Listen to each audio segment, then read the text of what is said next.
Hi, this is Dr. Corator, and I'm going to walk you through how to do your first app using the graphical side of AppStudio. So up till now, we're familiar with forms and projects. We looked a little at, you may have looked at this properties, but it hasn't been applicable to anything. But now we're going to start using it. So properties panel will be important. If you don't see the properties panel, you can go into AppStudio, and you can't see this on my screen, but go up into the AppStudio menu and pick View, and you'll want to see the Project Explorer is this part. Properties window is down here. We're going to use that today. And the toolbar is across the top, and we also want to see the toolbox, and that's right here. So let's make sure you've got at least the toolbox, the properties panel, the property explorer, and the work area. Okay, so we're just going to make a simple app that uses three types of controls. I'll also call controls widgets. A lot of people do.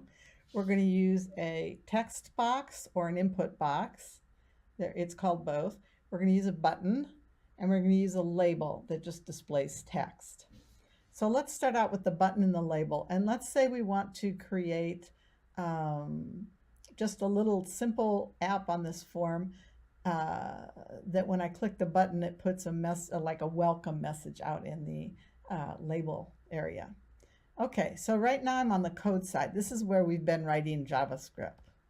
I'll call it the code side. Okay, and that's nothing different there, just what we've been doing.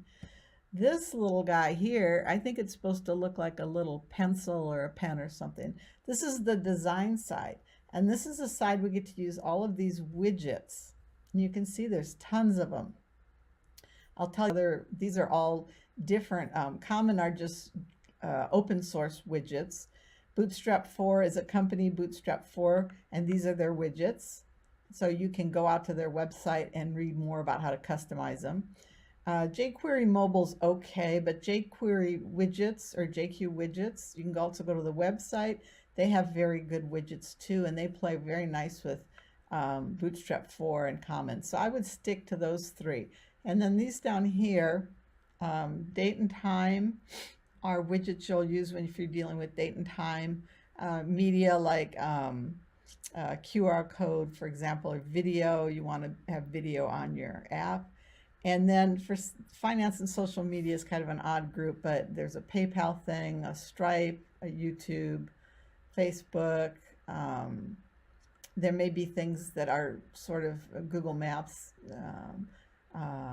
more unique types of widgets that you might use in there later on. But for now, we're going to stick to Bootstrap 4 and JQ widgets and Common.